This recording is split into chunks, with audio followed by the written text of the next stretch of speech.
Hello everyone, this is Vinay Sharma और आज के इस वीडियो में हम लोग एंटायर एपिथेलियल टिश्यू और कनेक्टिव टिश्यू एक ही वीडियो में कंप्लीट करने वाले हैं। तो चलिए बिना टाइम वेस्ट किए हम लोग शुरू करते हैं।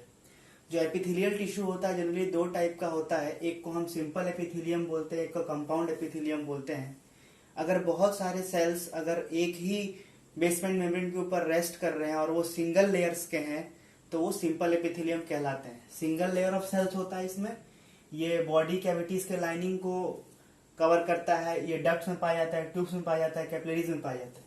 कंपाउंड एपिथेलियम जो होता है बेसमेंट मेम्ब्रेन के ऊपर जो रेस्ट कर रहे हैं सेल्स, अगर वो मोर देन वन लेयर के हों तो हम उसको कंपाउंड एपिथेलियम कहते हैं। ये स्किन में पाया जाता है और ये प्रोटेक्शन वगैरह में हेल्प करता है। सिंपल एपिथेलियम हो चाहे कंपाउंड एपिथेलियम हो, दोनों के दोनों ही बेसमेंट मेम्ब्रेन के ऊपर रेस्ट कर रहे थे। ये एक प्लेटफॉर्म होता है जो कि कोलाजिन प्रोटीन वगैरह का बना होता है। अच्छा, एपिथेलियम टिश्यूज के बीच में there is no gap, gap भी बहुत कम होती है और मैट्रिक्स भी बहुत कम होता है। स्क्वैमस एपिथेलियम जो होता है वो फ्लैट सेल्स से मिलकर बने होते हैं। बेसमेंट मेम्ब्रेन के ऊपर जो रेस्ट कर रहे सेल्स अगर वो फ्लैट है, वो डिफ्यूजन बाउंड्री बनाते हैं, ब्लड वेसल्स में पाया जाता है, एयर सेक्स ऑफ लंग्स में पाया जाता है। क्यूबोइडल एपिथेलियम की बात करेंगे तो ये क्यूब लाइक सेल्स रेस्ट करता है बेसमेंट मेम्ब्रेन के ऊपर, ये सिक्रीशन और एब्जॉर्प्शन में हेल्प करता है। इसका एग्जांपल है duct of glands, tubular nephrons और पीसीटी ऑफ नेफ्रॉन्स, ये सब जगह में पाया जाता है। अगर हम कोलुमनार एपिथेलियम की बात करें तो column like cells basement membrane के ऊपर रेस्ट कर रहे हैं और ये सब सिंगल लेयर के। टॉल सेल्स, इनका न्यूक्लियर बेस पर होता है, ये भी सिक्रीशन एब्जॉर्प्शन में हेल्प करता है। स्टोमक लाइन, इंटेस्टिनल लाइनिंग वगैरह में ये पाया जाता है। कभी कभी इनमें माइक्रोविलाई भी होता है। सीलिएटेड की बात करते हैं, अगर क्यूबॉइडल सेल्स और कोलुमिनार सेल्स अगर अपने एपिकल सरफेस पे सीलिया इनके प्रेजेंट है तो वैसे वाले को एपिथेलियम को सिलिएटेड एपिथेलियम कहते हैं। वो ब्रोंकियल्स और फेलोपियन ट्यूब में पाया जाता है। ये एक पर्टिकुलर सब्सटेंस को, कोई भी चीज को एक पर्टिकुलर डायरेक्शन में मूव करवाने में हेल्प करता है। ग्लैंडुलर एपिथेलियम जो होता है ये भी एपिथेलियल टिश्यू का मॉडिफिकेशन है। गॉबलेट सेल्स जो है यूनिसेलुलर ग्लैंड है, सलाइवरी ग्लैंड्स मल्टीसेलुलर ग्लैंड्स होता है। एक्सोक्राइन का एग्जांपल एक्सोक्राइन ग्लैंड, वैसा ग्लैंड जो mucus, saliva, ear wax, enzymes वगैरह सीक्रेट करता हो ट्यूब्स के थ्रू, तो उसको हम एक्सोक्राइन बोलते हैं। जो हार्मोन वगैरह डक्टलेस ग्लैंड्स जो होती हैं वो इंडोक्राइन नेचर के होते हैं। कंपाउंड एपिथेलियम जो होता है वो आपके स्किन में तो पाया जाता है, क्योंकि वो मोर देन वन लेयर होगा तो ऑब्वियसली वो प्रोटेक्शन में होगा। इसके अलावा moist surface of buccal cavity, pharynx, inner lining of ducts of salivary glands और पेनक्रियाटिक डक्ट्स वगैरह में पाया जाता है। अगर हम उसके बाद चलिए अब सेल जंक्शंस की बात करते हैं तो टाइट जंक्शंस जो होता है ये टिश्यूज में किसी भी सब्सटेंस को लीक होने से बचाता है। दूसरा एडहेरिंग जंक्शंस की बात करते हैं, ये वो जंक्शंस होते हैं जो दो नेबलिंग सेल्स को आपस में जोड़ के रखते हैं, चिपका के रखते हैं। और गैप जंक्शंस क्या होता है, ये दो टिश्यूज के साइटोप्लाज्म को आपस में कनेक्ट करता है, इसमें आयंस मॉलिक्यूल्स वगैरह एक्सचेंज करना आसान हो जाता है। अब ये हो गया, हम कनेक्टिव टिश्यू शुरू करते हैं तो कनेक्टिव टिश्यू जो होता है वो फाइबर्स से, मैट्रिक्स से और सेल्स से मिलकर बना होता है।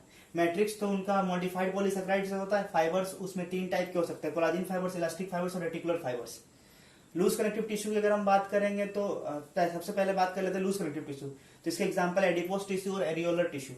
एरियोलर टिश्यू उसका मैट्रिक्स जेली लाइक होता है और उसमें फाइबर्स पाए जाते हैं, उसमें सेल्स पाए जाते हैं। Cells can be fibroblast cells, macrophage, mast, plasma, fat cells, ये सब पाया जाता है। ये भी स्किन के बीनीथ में प्रेजेंट होता है।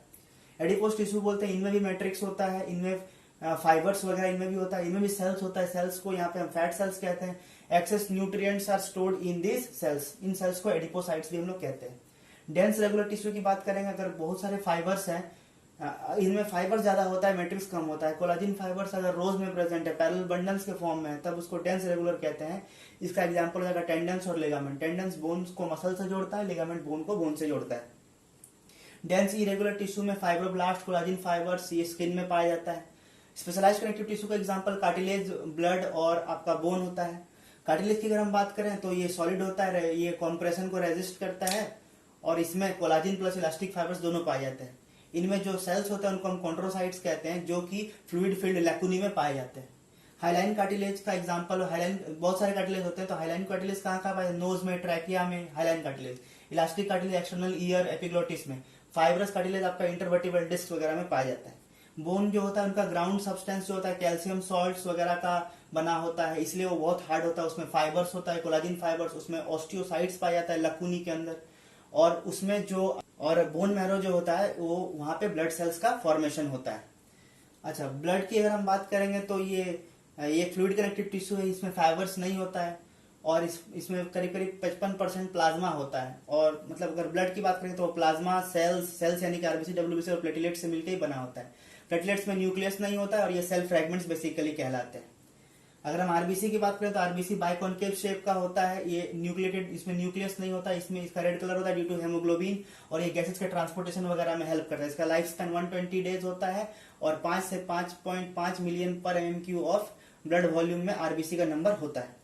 डब्ल्यूबीसी की बात करेंगे तो ये 2 टाइप का होता है, ग्रेनुलोसाइट और ग्रेनुलोसाइट 3 टाइप का होता है, न्यूट्रोफिल्स, बेसोफिल्स और यूसिनोफिल्स। न्यूट्रोफिल्स जो होता है इसका न्यूक्लियस 3 से 7 लोब्ड होता है और ये फेगोसाइटिक नेचर का होता है। बेसोफिल्स रिलीज करता है हिस्टामिन, हेपरिन और सेरोटोनिन वगैरह रिलीज करता है और इसका न्यूक्लियस जो होता है एस शेप होता है।